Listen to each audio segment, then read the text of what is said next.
वो घेरा मिट जाता है जिसके अंदर सपनों के देवता कैद हैं और वो अपने आप को वहां से आजाद करने के बाद एलेक्स को उसी के सपनों की दुनिया में हमेशा के लिए कैद कर देते हैं, क्योंकि उसने उनके पक्षी को मारा था।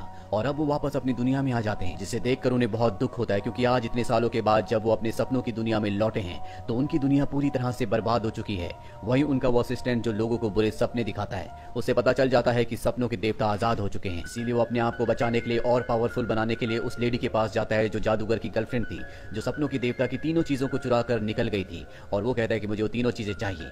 वो लेडी आज भी पूरी तरह से जवान होती है। वो कहती है कि 2 चीजें मैंने बेच दी और लॉकेट आज भी मेरे पास है, जिस वजह से मेरी उम्र नहीं बढ़ती। सपनों के देवता का असिस्टेंट उससे लॉकेट छीनने की कोशिश करता है, लेकिन वो लॉकेट बहुत शक्तिशाली होता है। इसीलिए जादूगर की गर्लफ्रेंड उस लॉकेट से उसे उसी के सपनों की दुनिया में कैद कर देती है। वहीं सपनों के देवता को दिखाया जाता है जिन्हें अपनी दुनिया दोबारा से बनाने के लिए उन तीनों चीजों की जरूरत है। इसीलिए यहाँ पर वो 3 शक्तिशाली देवियों को बुलाते हैं और उनसे पूछते हैं कि मेरी वो 3 चीजें कहाँ पर हैं।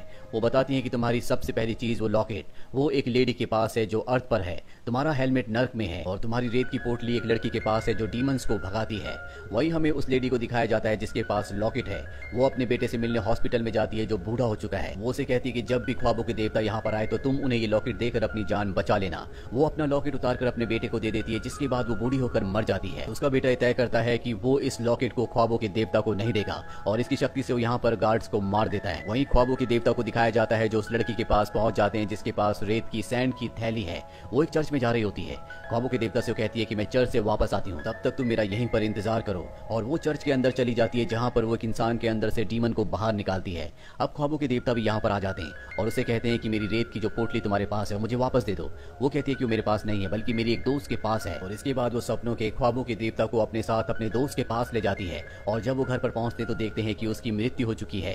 रेत की पोटली उसके हाथ में होती है जो ख्वाबों के देवता ले लेते हैं और इस तरह से उन्हें उनकी पहली चीज मिल जाती है। इसके बाद ख्वाबों के देवता नर्क की देवी के पास जाते हैं और उन्हें कहते हैं कि मेरा एक हेलमेट जो किसी ने चुरा लिया है वो नर्क में है, यही वो किसी आदमी के पास है। इसके बाद नर्क की देवी उस आदमी को बुलाती है जिसके पास ख्वाबों के देवता का हेलमेट होता है, लेकिन वो उन्हें हेलमेट देने से मना कर देता है। वो कहता है कि अगर तुम्हें हेलमेट चाहिए तो तुम्हें मेरे सवालों का जवाब देना होगा और अगर तुमने सही जवाब नहीं दिए तो तुम्हें हमेशा मेरा गुलाम रहकर रहना पड़ेगा। और अब ख्वाबों के देवता उसके सभी सवालों का जवाब ठीक ठीक दे देते हैं, जिसके बाद उन्हें अपना जादुई हेलमेट भी मिल जाता है। और अब उन्हें तीसरी चीज चाहिए जो कि वो लॉकेट है जो उस लेडी के बेटे के पास है जो मेंटल हॉस्पिटल में था। और उसके पास ख्वाबों के देवता का असिस्टेंट जाता है, लेकिन उसे समझ में आ जाता है कि इंसान पूरी तरह से साइको है।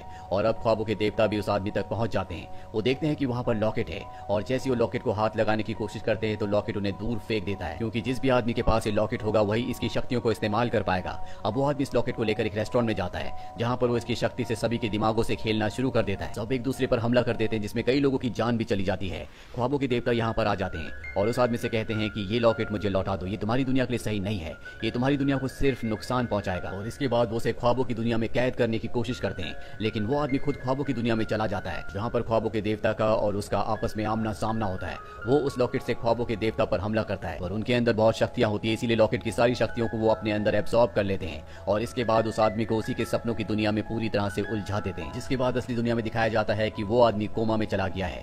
ख्वाबों के जो देवता होते हैं इनकी बहन मौत की देवी होती है और अब इनके पास इनकी तीनों चीजें वापस आ चुकी हैं, लेकिन फिर भी ख्वाबों के देवता को अधूरापन लग रहा होता है। इसीलिए वो अपनी बहन मौत की देवी के पास आए होते हैं। वो उसे पूछते हैं कि मैं इतने सालों तक कैद था, गायब था, कभी तुमने मेरी मदद करने की कोशिश क्यों नहीं की। और अब मौत की देवी उसे अपना काम दिखाती है। वो बताती है कि मैं लोगों के पास जाती हूँ लेकिन लोग मरने के लिए तैयार नहीं होते, जिस वजह से मुझे उनके गुस्से का सामना करना पड़ता है। तुम्हें हताश नहीं होना चाहिए, जल्दी तुम अपनी दुनिया को दोबारा से बना दोगे, मुझे तुम पर पूरा विश्वास है। ख्वाबों के देवता को इससे बहुत हिम्मत मिलती है। वो वापस अपनी दुनिया में आ जाता है जहाँ पर उसकी असिस्टेंट उसे बताती है कि ख्वाबों की दुनिया से 3 नाइटमेयर आज भी मिसिंग है और इसके लिए ख्वाबों का देवता अपने आप को जिम्मेदार समझता है। यहाँ पर वो वॉर्टेक्स के बारे में भी बात करते हैं, लेकिन इस बारे में ख्वाबों के देवता को पहले से पता होता है। दरअसल वॉर्टेक्स जो है वो एक लड़की है और वो ख्वाबों की दुनिया के लिए बहुत बड़ा खतरा है। उस लड़की का नाम रोज होता है। ख्वाबों के देवता कहते हैं कि रोज पर मैंने नजर रखी हुई है, उसी की मदद से मैं अपने तीनों असिस्टेंट्स को वापस लेकर आऊंगा, उन्हें ढूंढ लूंगा। रोज का दरअसल एक भाई भी होता है जिसे किसी दूसरी फैमिली ने अडॉप्ट कर लिया होता है और अब वो अपने भाई को किसी भी कीमत पर ढूंढना चाहती है। ख्वाबों के देवता ने रोज पर नजर रखने के लिए अपने रेवन को, अपने पक्षी को उसके पीछे लगा रखा होता है, क्योंकि वो सिर्फ रात को जब वो सोती है तभी उस पर नजर रख सकते हैं, दिन में वो उस पर नजर नहीं रख सकते। रोज अपने एक दोस्त के साथ इंग्लैंड के एक ऑर्फनेज में जाती है जहाँ पर वो अपने भाई को ढूंढना चाहती है। इस ऑर्फनेज की हेड उसे बताती है कि तुम्हारे भाई को एक फैमिली ने अडॉप्ट कर लिया है, उसकी लाइफ अब बहुत ज्यादा अच्छी है और ऐसी लाइफ तुम कभी अपने भाई को नहीं दे सकती। रोज अपने भाई को ढूंढने की बहुत कोशिश करती है लेकिन उसका भाई उसे नहीं मिलता और इसके बाद वो ख्वाबों के देवता के पास जाती है। ख्वाबों के देवता उसे बताते हैं कि मुझे लगता है कि तुम्हारा भाई मेरे एक असिस्टेंट के पास है और तुम ही अपने भाई को ढूंढ सकती हो क्योंकि तुम एक वॉर्टेक्स हो।